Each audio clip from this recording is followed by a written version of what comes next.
Hello everyone, I am Sudhanshu sir from continuous study point. तो हम लोग करंट चैप्टर के एकदम लास्ट वाले टॉपिक पे अब पढ़ते हैं। आज हम पढ़ेंगे हीटिंग इफेक्ट ऑफ करंट। ठीक है, हम लोग अभी तक इलेक्ट्रिकल मेजरिंग इंस्ट्रूमेंट पढ़ चुके हैं, पोटेंशियोमीटर, गैल्वेनोमीटर और एमीटर, ये सब पढ़ चुके हैं। आज हम हीटिंग इफेक्ट ऑफ करंट पढ़ेंगे। हीटिंग इफेक्ट ऑफ करंट तो हम जनरली देखते हैं अपने घर में जो भी एप्लियंसेस होता है उसमें काफ़ी देर तक जब उसको लगाते हैं सर्किट में तो वो गर्म हो जाता है। यही हमारा हीटिंग इफेक्ट ऑफ करंट है। ये क्यों होता है? जब भी करंट फ्लो करेगा किसी कंडक्टर से होके थ्रू द टाइम, काफ़ी समय तक करंट फ्लो करता है कंडक्टर से होके, तो उसके रेसिस्टेंस की वजह से उसमें हीट जनरेट होता है। इसका अगर थियोरेटिकल कॉन्सेप्ट में देखें तो क्या होता है कि इलेक्ट्रॉन जो फ्लो करता है due to potential difference, electron जब फ्लो करना चालू करता है तो वो आपस में कोलाइड्स करते हैं, आपस में कोलिजन करते हैं। उसी कोलिजन की वजह से ये हीट जनरेट होता है। तो ये जो हीट जो जनरेट होता है, अगर एक रेसिस्टेंस R है, इससे होके I करंट फ्लो कर रहा है T टाइम तक, टाइम हमारा अगर T टाइम तक I करंट फ्लो कर रहा है R रेसिस्टेंस से होकर, और इसके क्रॉस T टाइम तक फ्लो कर रहा है, तो कितना चार्ज कितना फ्लो करेगा T टाइम में? चार्ज बराबर हो जाएगा आपका I इंटू टी। और पोटेंशियल कितना हो जाएगा? पोटेंशियल डिफरेंस इस रेसिस्टेंस के अक्रॉस वो हो जाएगा V बराबर I इंटू आर। तो टोटल हीट कितना जनरेट होगा? हीट जनरेट जो होगा वो होगा Q into V, potential into charge. तो चार्ज कितना आया है? I इंटू टी टाइम में चार्ज कितना फ्लो करेगा? I into T. और V वोल्टेज कितना आएगा? I into R. यहाँ से क्या आ गया फॉर्मूला हमारा? हीट जो जनरेट हुआ I square R into T, I square R T. ये आपका जो हीट जनरेट होगा अगर किसी रेसिस्टर R से I करंट फ्लो करे टी टाइम तक, तो वो हीट जो जनरेट होगा उसका वैल्यू हो जाएगा I square R T.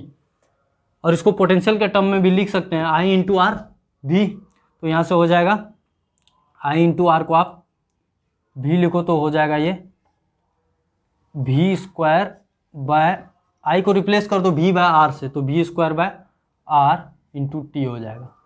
I V is equal to, यहाँ से हम रिप्लेस कर रहे हैं I को V बाय आर से, ये फॉर्मूला हो जाएगा। एक फॉर्मूला और हो सकता है, एक फॉर्मूला और क्या हो सकता है? एक V को आप I इंटू आर में रिप्लेस कर दो, तो V अगला वाला V को I इंटू आर बना दो, तो यहाँ से हो जाएगा V I इंटू टी। तीन फार्मूला हो जा रहा है आपका। हीट का क्या क्या हो जा रहा है आप कोई भी यूज कर सकते हैं। I स्क्वायर आर टी, या तो पोटेंशियल डिफरेंस पता हो आपके इसके अक्रॉस, रेसिस्टेंस के अक्रॉस कितना है, V square by R into T. और क्या करंट फ्लो कर रहा है और क्या पोटेंशियल है, तो V इंटू आई इंटू टी। ये तीनों फॉर्मूले से आपको हीट पता चल जाएगा कितना डेसिपेट हो रहा है हीट इस रेसिस्टेंस के अक्रॉस। अब हीट का SI यूनिट होता है जूल, SI यूनिट होता है जूल, J से इसको डिनोट करते हैं। बट कमर्शियली आपको जनरली जो होता है यूज होता है ये किलोवाट आवर में। इसका एक और यूनिट होता है कैलोरी, कैलोरी एक और यूनिट होता है इसका, कैलोरी। अब कैलोरी 1 कैलोरी बराबर होता है 4.18 joule, CAL 4.18 joule, approximately 4.2 joule बराबर 1 कैलोरी। ये भी हीट का यूनिट है, ठीक है। बट कमर्शियल यूनिट इसका जो होता है किलोवाट आवर होता है। अभी देखते हैं आगे। हीट आपका यहाँ तक हो गया। क्यों प्रोड्यूस होता है हीट? जब किसी रेसिस्टेंस से होके या किसी एप्लियंसेस से होके आपका करंट फ्लो करेगा टाइम के काफ़ी टाइम तक, तो उसके वजह से हीट प्रोड्यूस होता है। उसमें जो रेसिस्टिव नेचर होता है उसका करंट को ब्लॉक करने का, उसी वजह से उसमें हीट प्रोड्यूस होता है। और वो कितना प्रोड्यूस होता है? I square R into T. उसका ये तीन फॉर्मूले में रिड्यूस हो गया है, तीन फॉर्मूला। अब हीट के बाद है अगला पावर। इलेक्ट्रिक पावर, ये हो गया आपका इलेक्ट्रिक एनर्जी बोल सकते थे इसको, या तो इलेक्ट्रिक हीट क्या प्रोड्यूस हुआ। अब है इलेक्ट्रिक पावर। इलेक्ट्रिक पावर का पहले डेफिनेशन देखिए। Electric power, heat dissipate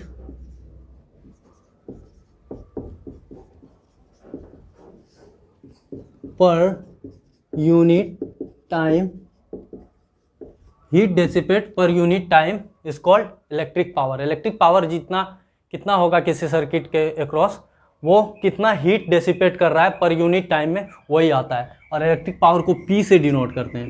electric power को हम P से डिनोट करते हैं, मतलब हीट अपॉन जितने टाइम तक वो हीट डेसिपेट कर रहा है, उसी का पर यूनिट टाइम में कितना हीट डेसिपेट कर रहा है, वही हो जाएगा इलेक्ट्रिक पावर। हीट अभी कितना आया था हमारा, I² R into T divided by T, कितना आ जाएगा I² R। पावर क्या आ गया हमारा, I² R। और I को अगर V/R लिख दे तो यहाँ से हो जाएगा V²/R² इंटू R, तो हो जाएगा V²/R। एक और लास्ट फार्मूला हो सकता है, I को V/R लिख दे, अगर सिर्फ एक I को V/R, तो यहाँ से हो जाएगा R कैंसिल, तो V इंटू आई। तो पावर का भी आपका 3 फॉर्मूला हो जाएगा, I² R, VI और तीसरा V²/R। तीनों में से कोई फॉर्मूले से यूज करके आप पावर निकाल सकते हैं, इलेक्ट्रिक पावर कितना है उस रेजिस्टेंस के क्रॉस या उसे एप्लियंसेस के क्रॉस। ठीक है, अब अगला है अपना पावर जो होता है। पावर का क्या यूनिट होता है, पावर का यूनिट होता है यूनिट, SI यूनिट होता है पावर का वाट। इसको W से डिनोट करते हैं, इसका SI यूनिट होता है वाट, इसको W से डिनोट करते हैं। 1 वाट बराबर कितना, 1 वाट बराबर 1 जूल पर सेकेंड। 1 जूल पर सेकेंड, 1 जूल एनर्जी अगर डेसिपेट हो रहा है 1 सेकेंड में, तो आप बोल सकते हैं उसका पावर 1 वाट है। 1 वाट मतलब 1 जूल पर सेकेंड, 1 जूल एनर्जी डेसिपेट हो रहा है 1 सेकेंड में, वही उसका 1 वाट पावर हो गया। अब हम तभी बोल रहे थे कि जो हमारा जनरली यूज का यूनिट होता है हीट का, वो होता है किलोवाट आवर। यहाँ से आप देखो किलोवाट आवर मतलब 1 घंटे में कितना पावर डेसिपेट हो रहा है 1 घंटे में। तो किलो मतलब 10⁻³ वाट जूल पर सेकेंड, और ये एक आवर में कितना सेकेंड हो जाएगा, आवर में हो जाएगा 3600 सेकेंड। तो यहाँ से आपका हीट आ जाएगा 3.6 इंटू 10 का पावर 6, 3.6 इंटू 10 का पावर 6 जूल। ये हो गया 1 किलोवाट आवर। तो यही हमारा इलेक्ट्रिक मीटर जो होता है उसका मेजरिंग यूनिट भी यही होता है, 1 किलोवाट आवर। एक यूनिट का वैल्यू यही होता है 1 किलोवाट आवर। जो इलेक्ट्रिक मेजरिंग यूनिट होता है अपना बोर्ड का, वो होता है यही 1 किलोवाट आवर, मतलब 3.6 इंटू 10⁻6 जूल। ठीक है, अब हम देखते हैं इलेक्ट्रिक एप्लायंसेस के अक्रॉस पावर का क्या चलता है वैल्यू। पावर का ये 3 वैल्यू था, I² R, V²/R और तीसरा V इंटू आई। और पावर का यूनिट देख लिया हम, इलेक्ट्रिक पावर और हीट का। इलेक्ट्रिक पावर होता क्या है, हीट कितना डेसिपेट हो रहा है पर यूनिट टाइम में। अब देखते हैं हम इलेक्ट्रिक बल्ब। इलेक्ट्रिक बल्ब, आप देखोगे इलेक्ट्रिक बल्ब या कोई भी जो आता है अप्लायंसेस अपने घर में, उसमें नोटेड रहता है कुछ। अगर ये बल्ब है, इस पे आपका ऑलरेडी लिखा हुआ रहता है V0 और P0, पावर उसका, और उसके जो वोल्टेज होता है उस पर लिख के आता है कि कितना वोल्टेज पे इसको यूज किया जाए। जैसे कि जनरली जब वो आप बल्ब लेके आओगे मार्केट से 220 वोल्ट लिखा रहता है, साथ में पावर किसी भी पावर का आप लेके आते हो, 100 वाट का, 110 का, 10 वाट का, ऐसे बहुत से डिफरेंट उसमें मिल जाता है। वोल्टेज जनरली 220 वोल्ट करके लिखा रहता है। ये जो इंडिकेट रहता है V नॉट, जो आपको लिखा रहता है इस पर, और P नॉट पावर इस पे जो लिखा रहता है। तो आप इसका मतलब क्या है, इस V नॉट और P नॉट का क्या मतलब है? इसका मतलब है कि अगर इफ़ वी प्रोवाइड, यदि हम ये V नॉट वोल्टेज इसके अक्रॉस लगाए, इस बल्ब के अक्रॉस, जो भी इलेक्ट्रिक एप्लियंसेस है उस पर जो नॉट है वोल्टेज, अगर वो वोल्टेज आप उसके across V nought, if you provide V nought, या अप्लाइड लिख दो, V applied V nought voltage across bulb, अगर V नॉट वोल्टेज आप इस बल्ब के अक्रॉस लगाओगे तो ये it dissipate power P nought, ये P नॉट पावर डेसिपेट करेगा। अगर ये V नॉट जो गिवन वोल्ट इस पे मार्क रहता है जो वोल्टेज, वो अगर आप अप्लाई कर दो इसके अक्रॉस, तो ये जो पावर डेसिपेट करेगा वो P नॉट होगा, उसका वैल्यू। मतलब इसका रेजिस्टेंस जो होता है वो फिक्स रहता होगा। तो रेजिस्टेंस अगर यहाँ से हम फाइंड आउट करना चाहे तो रेजिस्टेंस क्या हो जाएगा, पावर बराबर क्या होता है, voltage square divided by R. तो वोल्टेज गिवन मार्क कितना रहता है, V नॉट, और ये इसका आर रेजिस्टेंस। तो आर इसका क्या हो जाएगा, यहाँ से अगर देखोगे तो आर बराबर हो जाएगा V not square divided bye P not.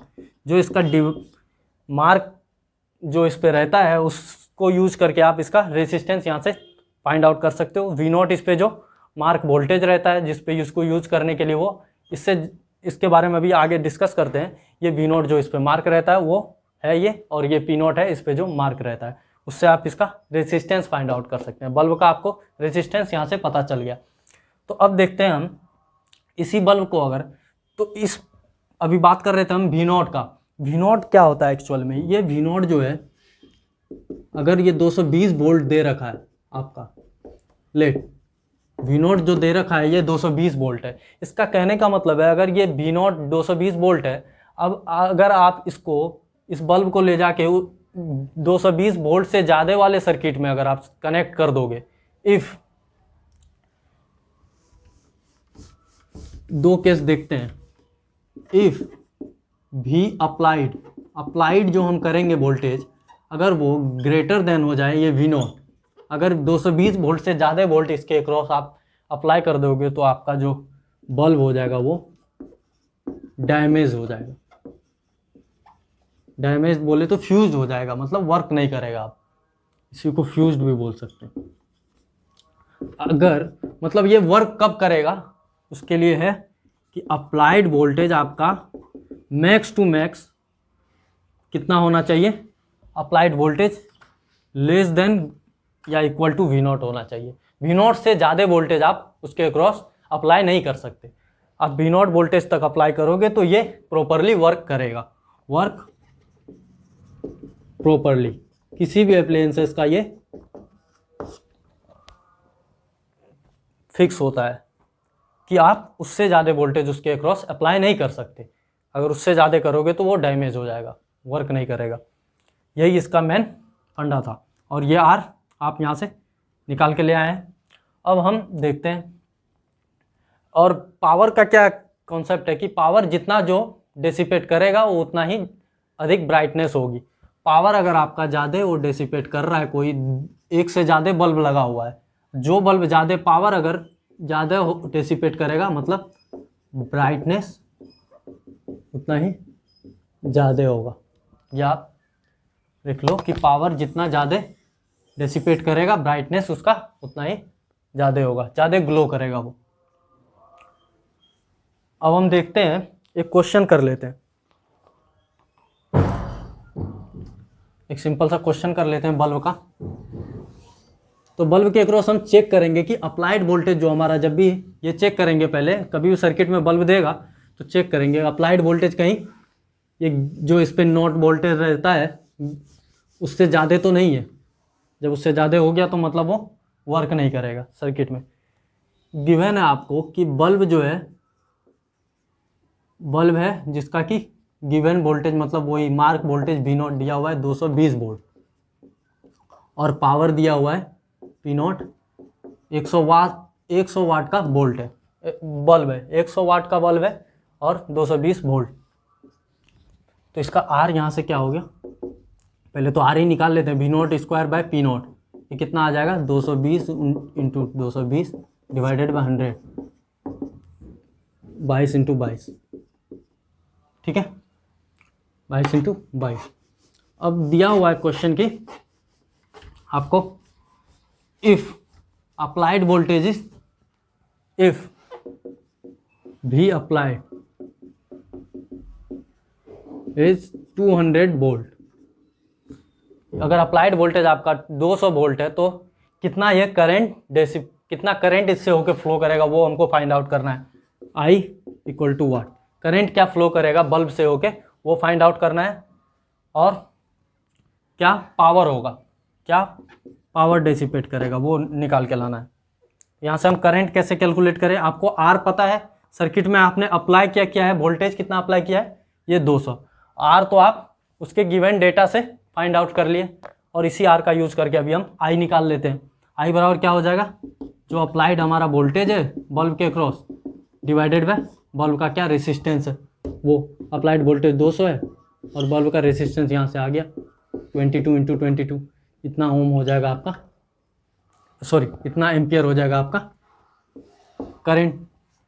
और आपका पावर है, पावर वो क्या हो जाएगा, जितना करंट डेसिपेट हो रहा है का स्क्वायर इंटू आर, या तो अप्लाइड वोल्टेज इंटू जो अभी आई लेके आए आप वो, भी अप्लाइड से मतलब है आपको, ठीक है। ये दोनों जो मार्क दिया रहता है गिवन, इस पे लिखा हुआ रहता है बल्ब के ऊपर, उसको यूज करके आप उसका रेसिस्टेंस निकाल सकते हैं।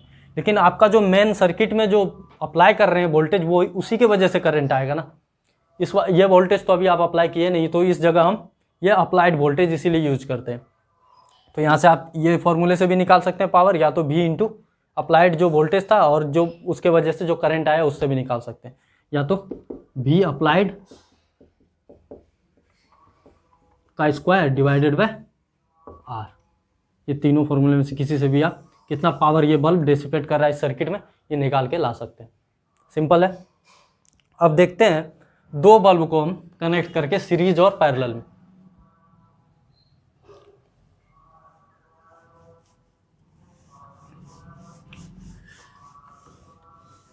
जनरली हम जब भी दो एप्लियंसेस को सीरीज में कनेक्ट करेंगे ना, तो पावर के लिए formula I square R use करेंगे। देखिए ये लिख सकते हैं आप ऐसे, सीरीज में जब भी हम कनेक्ट करेंगे दो एप्लियंसेस को तो पावर बराबर I स्क्वायर R यूज करेंगे। रीजन इसका क्या है कि I सेम होता है सीरीज में जो भी लगे होते हैं एपरेटस, उसमें सब में करंट सेम फ्लो कर रहा होता है, इसीलिए I स्क्वायर इंटू उसका खुद का रेसिस्टेंस, कितना पावर उसमें डिसिपेट हो रहा है हर एक में वो पता चल जाएगा। मीन्स कि अगर सीरीज में R1 R2 ऐसे करके कुछ दिया हुआ है, R1 R2 जो भी अप्लायंसेस है उसका खुद का रेसिस्टेंस है, तो करंट तो सबसे होके सेम फ्लो करेगा, तो पावर किस में ज़्यादा डेसिपेट होगा, P डायरेक्टली प्रोपोर्शनल R आ रहा है ना, तो R जिसका ज़्यादा होगा पावर वही ज़्यादा यूज करेगा आपका, ठीक है। अगर यही केस पैरेलल में हम ले, पैरेलल में क्या होगा कि अगर पैरेलल में देखेंगे तो सबके अक्रॉस वोल्टेज सेम होता है, इसलिए पावर का ये वाला फॉर्मूला हम जनरली यूज करते हैं, V स्क्वायर बाय R। सबके अक्रॉस का वोल्टेज हमको पता है और रेसिस्टेंस सबका इंडिविजुअल अपना है, तो अगर रेसिस्टेंस R1 R2 R3 ऐसा कुछ है सबका, तो उस बेसिस पे जिसका रेसिस्टेंस जितना ज़्यादा होगा उसका पावर यहाँ से दिख रहा है हमको कि वो उतना ही कम पावर डिसिपेट करेगा। मतलब रेजिस्टेंस अगर ज़्यादा हुआ तो पावर आपका वो कम डिसिपेट करेगा, ठीक है। और पावर का रिलेशन अभी हम बल्ब के कॉन्सेप्ट में बताएं कि पावर जितना ज़्यादा डिसिपेट करेगा जो बल्ब, वो उतना ही ज़्यादा ग्लो करेगा, ब्राइटनेस उसका उतना ही ज़्यादा होगा। अब हम चलते हैं दो बल्ब को लेके कनेक्ट करते हैं उसको सीरीज में और एक बार पैरेलल में, फिर देखते हैं कितना नेट पावर कंज्यूम कर रहा है, क्या कुछ है देखते हैं।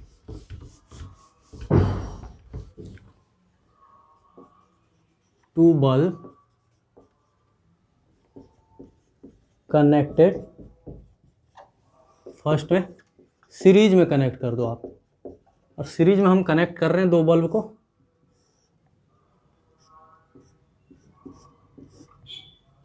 आपस में सीरीज में कनेक्ट कर दिए दो बल्ब, और दोनों का जो गिवन डेटा है इसका कुछ दिया हुआ है, दोनों का V0 जो है सेम दिया हुआ है, साथ में पावर अलग अलग है P0, और दोनों अलग अलग पावर का बल्ब है P0 1 P0 2। ठीक है, दोनों को वोल्टेज सोर्स से हम ऐड कर दिए जो कि V है, वोल्टेज सोर्स V है। जब दोनों का पावर और गिवन ये मार्क वोल्टेज दिया हुआ है दोनों के ऊपर, तो यहाँ से दोनों का रेजिस्टेंस हम निकाल सकते हैं। रेजिस्टेंस क्या हो जाएगा, R1 हो जाएगा V0 square divided by P0 1, और R2 हो जाएगा V0 square divided by P0 2। ये दोनों पे मार्क वोल्टेज था, और दोनों का पावर, जिस पावर का हम बल्ब लेके आए हैं, ये अप्लाइड वोल्टेज है V, जिस सर्किट में इसको कनेक्ट किए। और यहाँ से अगर गिवन है, अगर कि मान के चल रहे हैं हम कि P0 1 जो है वो P0 2 से बड़ा है, 2 से इसका पावर, पहले वाले का पावर जो है मार्क पावर, वो ज़्यादा दिया हुआ है, ज़्यादा पावर का ये है हमारा इसके कंपैरिजन में। तो रेजिस्टेंस यहाँ से देख के बताइए किसका ज़्यादा होगा।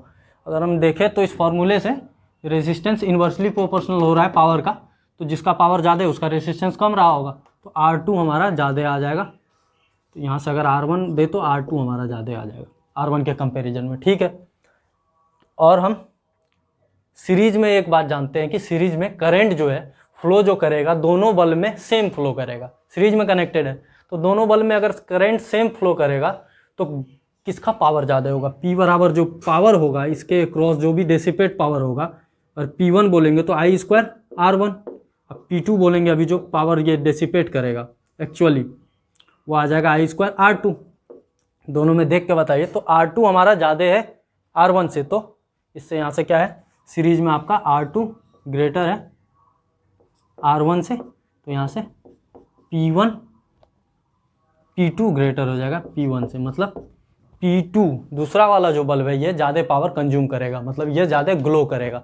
यहाँ से आप बता सकते हैं कौन ज़्यादा ग्लो करेगा, P2 ग्लो करेगा। और नेट कितना पावर ये कंज्यूम करेगा, नेट कितना पावर कंज्यूम करेगा, टोटल पावर दोनों बल्ब मिलके is equal to P1 plus P2। और I का वैल्यू क्या है, I बराबर अगर बोले तो क्या आ जाएगा, I यहाँ से I देखेंगे तो इस सर्किट में दोनों का R1 R2 आपको पता है, वोल्टेज आप अप्लाइड पता है, तो यहाँ से हो जाएगा V bye R1 plus R2। ठीक है, और दोनों का पावर आप देखो तो I square R1 I square R2, यहाँ से पावर दोनों का अगर देखें तो I square common R1 plus R2, ये हो जा रहा है पावर, नेट पावर जो कंज्यूम कर रहा है। और इसमें अगर फॉर्मूले में रख दे I का वैल्यू, तो I का वैल्यू हो जाएगा V divided by R1 plus R2 का whole square into R1 into R2। यहाँ से रिजल्ट क्या आ जा रहा है, R1 प्लस R2 का होल स्क्वायर नीचे आएगा, एक इधर पड़ा हुआ है पहले से, दोनों आपस में कैंसिल हो जाएगा, तो बचेगा क्या, V square divided bye R1 plus R2। Result से हम कुछ जनरेट करना चाह रहे हैं, इसको आप कंटिन्यू करते हैं आगे ऊपर। यहाँ देखें तो यहाँ से रिजल्ट क्या आ रहा है, नेट पावर जो टोटल है वो हमारा हो जा रहा है V square divided bye R1 plus R2।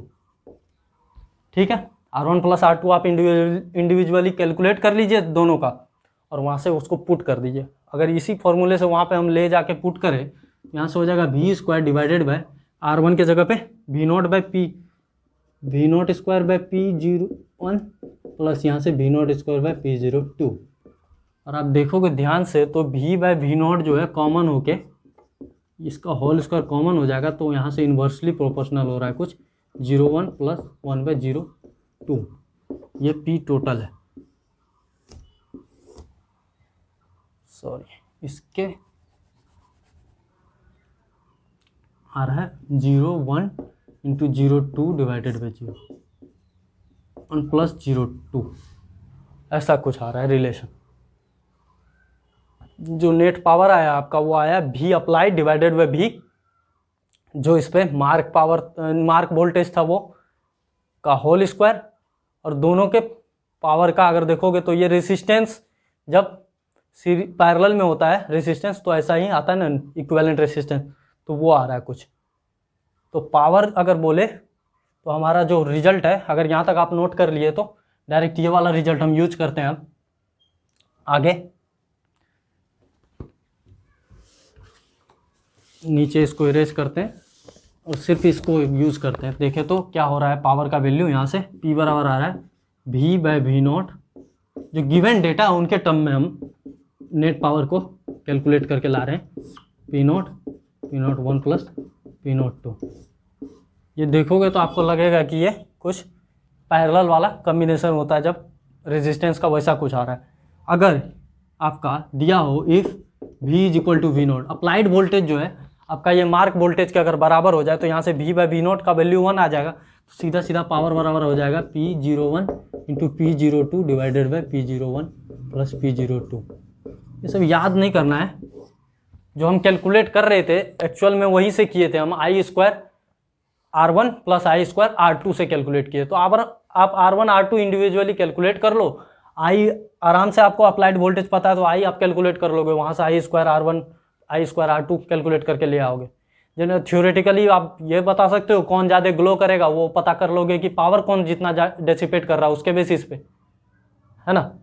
तो सीरीज में वो ज़्यादा डेसिपेट करेगा पावर जिसका रेसिस्टेंस ज़्यादा होगा, और रेसिस्टेंस यहाँ पे हमारा निकल के आ गया था कि R2 का ज़्यादा है।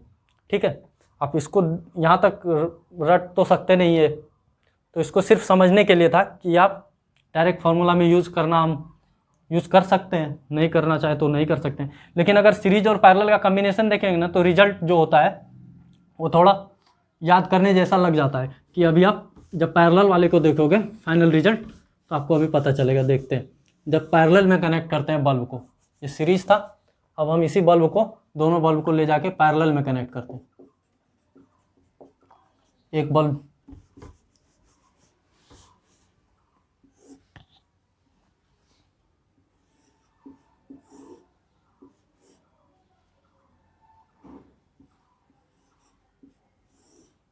और ये R1, ये वही V0 P01, ये V0 P02 R2। R1 R2 तो हम यहाँ से बता चुके हैं कि R1 में R2 में कौन ज़्यादा बड़ा होगा। R2 बड़ा है, चूँकि दोनों का दोनों पैरेलल में इस बार कनेक्टेड है तो दोनों के अक्रॉस जो वोल्टेज अप्लाइड हुआ है वही वोल्टेज दोनों के अक्रॉस आएगा। मतलब दोनों के अक्रॉस सेम वोल्टेज हो रहा है। वोल्टेज अगर सेम हो रहा है, दोनों पावर कितना डिसिपेट करेगा। अगर P1 का बात करें तो P1 करेगा V² डिवाइडेड बाय R1, और P2 हमारा करेगा दूसरा वाला bulb V² divided by R2। चूँकि R2 बड़ा है R1 से, इसीलिए इस बार P2 छोटा हो जाएगा P1 से। R2 ग्रेटर देन R1 है तो P2 जो है वो छोटा हो रहा है हमारा P1 से। सीरीज के केस में जिसका रेजिस्टेंस ज़्यादा था वो ज़्यादा पावर डिसिपेट कर रहा था, और इसके केस में जिसका रेसिस्टेंस ज़्यादा है वो कम पावर डिसिपेट कर रहा है। मतलब इस बार ग्लो कौन ज़्यादा करेगा हमारा, जिसका रेसिस्टेंस कम होगा। हाँ, एक चीज़ और है कि आप अगर अप्लाइड वोल्टेज ज़्यादा इसके V0 के कंपैरिजन में ज़्यादा अप्लाइड कर दो उसमें, इन दोनों में, अगर दोनों में से किसी में, तो वो डैमेज होता है।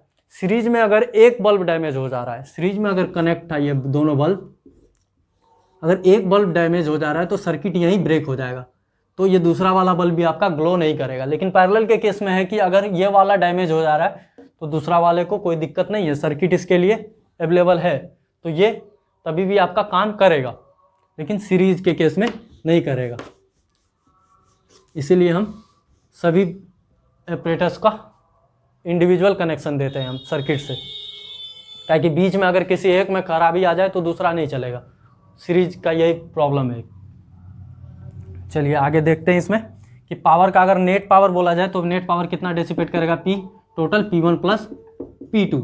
तो यहाँ से देखें तो V² bye R1 plus V² bye R2। तो यहाँ से देखो तो V common 1 by R1 plus 1 by R2।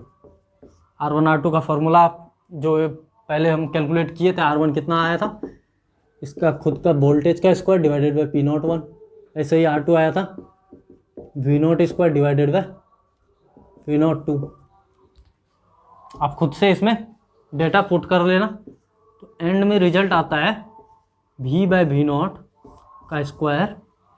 R1 R2 को आप यहाँ से पुट करो ना, तो यहाँ से हो जाएगा 1/P0 ऊपर जाएगा, तो यहाँ से P01 प्लस P02। देखो पैरेलल के कॉम्बिनेशन में ये आया नेट रिजल्ट, ये आया नेट रिजल्ट आपका पैरेलल कॉम्बिनेशन में। अभी देखते हैं हम पैरेलल और सीरीज का एक साथ लिख के देख लेते हैं।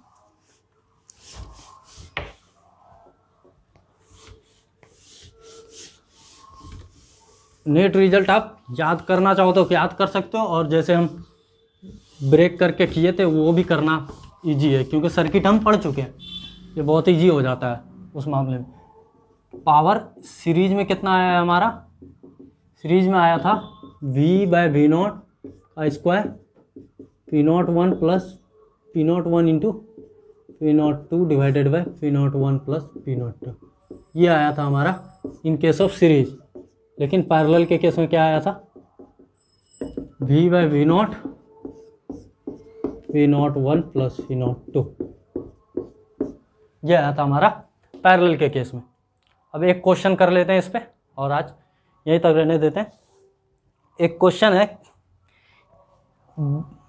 कि बल्ब है हमारा जिस पे मार्क है आपका V0 220 वोल्ट और पावर दिया हुआ है 100 वोल्ट। P01 फर्स्ट बल्ब पे है 220 वोल्ट और P01 उसका दिया हुआ है 100 वाट का। दूसरा बल्ब है उसका भी पावर वही है, सॉरी वोल्टेज मार्क वही है लेकिन पावर डिफरेंट है, 50 वाट का है। और दोनों को एक बार सीरीज में कनेक्ट किया गया है, एक बार पैरेलल में कनेक्ट किया गया है। अप्लाइड वोल्टेज इस पर हमको दे दिया है इजी करने के लिए, V0 के बराबर दे दिया, मतलब 220 वोल्ट ही दिया है अप्लाइड वोल्टेज, ये V जो है हमारा। तो हमको बताना है कि कौन सा ज़्यादा पावर डेसिपेट करेगा, नेट पावर कितना डेसिपेट करेगा। तो डायरेक्ट फार्मूले से हम पुट करके निकाल सकते हैं यहाँ से, इन दोनों फार्मूले में अगर रख दे तो डायरेक्ट यहाँ से पावर हमारा आ जाएगा। अगर सिर्फ इंडिविजुअल दोनों में कितने कितने पावर डेसिपेट हो रहे हैं वो निकालने के लिए आपको क्या करना पड़ेगा, यहाँ से सीधा R1 निकाल लो आप। R1 क्या हो जाएगा यहाँ से 220 का स्क्वायर V0 का स्क्वायर डिवाइडेड बाय P01 तो डिवाइडेड बाय 100, और यहाँ से R2 देखोगे तो वो हो जाएगा 220 का स्क्वायर डिवाइडेड बाय 50। ये 2 टाइम्स है पावर, इसका हाफ है, तो एक्चुअल में इसका जो रेजिस्टेंस आएगा ये इसके 2 गुना आएगा रेजिस्टेंस, ठीक है ना। तो पावर आप यहाँ से निकाल सकते हो इंडिविजुअली, पावर कितना हो जाएगा दोनों के अक्रॉस। वोल्टेज आपको पता है सीरीज में, अगर पहला है फर्स्ट में, अगर सीरीज है, सीरीज होगा तो सर्किट में कितना करंट फ्लो करेगा, दोनों का रेजिस्टेंस आपको पता है, तो करंट बराबर हो जाएगा अप्लाइड वोल्टेज V0 दिया हुआ है, applied divided by R1 plus R2। यहाँ से जैसे ही आप ये I निकाल के ले आए दोनों से, दोनों के अक्रॉस, तो P1 निकाल के ले आना यहाँ से I आपका I स्क्वायर इंटू R1, और P2 यहाँ से कैलकुलेट कर लेना I स्क्वायर R2, सिंपल है। और नेट पावर करना है तो P1 प्लस P2 कर दो, या तो ये डायरेक्ट सिर्फ नेट पावर कितना डेसिपेट करेगा सीरीज में, तो डायरेक्ट ये फार्मूला लगा सकते थे। और चूंकि यहाँ V अप्लाइड जो है V0 के बराबर है तो ये कैंसिल होके 1 हो जाएगा, तो सिर्फ रिमेनिंग रह जाएगा ये वाला पार्ट। तो आप इसमें सीधा सीधा पुट कर सकते हैं कितना पावर, फर्स्ट वाले का 100, दूसरे का 50, नीचे 100 प्लस 50, यह आ जाएगा सीरीज के केस में। और पैरेलल के केस में नेट पावर अगर कैलकुलेट करना बोले और इंडिविजुअल करने बोले तो हो जाएगा आपका कि पहले वाले का जो अप्लाइड वोल्टेज होगा तो दोनों के अक्रॉस सेम वोल्टेज आएगा पैरेलल के केस में, तो पहले वाले में हो जाएगा V0 square divided bye R1, और दूसरे वाले में हो जाएगा V0 स्क्वायर। अगर यहाँ लिख देते हैं पैरेलल का, पैरेलल में दोनों के अक्रॉस तो सेम वोल्टेज होगा, तो आपका पहले वाले पे पावर कितना डिसिपेट होगा V0 square divided bye R1, और दूसरे में V0 square divided bye R2। यहाँ से आप कैलकुलेट कर लो दोनों का पावर, और दोनों नेट पावर हो जाएगा, दोनों का सम नेट कितना पावर डेसिपेट होगा। अगर रिजल्ट डायरेक्ट लिखना है तो इस वाले में पुट कर देते हैं फॉर्मूले में, ये फॉर्मूला भी यहीं से डेराइव होके आया था, या तो डायरेक्ट सिर्फ यही हमारा क्वेश्चन पूछा हुआ है तो ये डायरेक्ट हम कर सकते हैं, लेकिन इंडिविजुअल दोनों में कितना कितने पावर डेसिपेट हुए हैं वो ये फार्मूले से और एक ये फार्मूले से निकाल सकते हैं सीरीज और पैरेलल के केस में। लेकिन अगर पैरेलल के केस में डायरेक्ट बोला होता तो V0 हमारा अप्लाइड वोल्टेज सेम है मार्क वोल्टेज के, तो यहाँ से ये इक्वेशन में ये कैंसिल हो जाता, रिमेनिंग सिर्फ ये रह जाता, तो यहाँ से 100 प्लस 50 मतलब 150 वाट। चलिए तब आज यहीं तक रखते हैं। Thank you.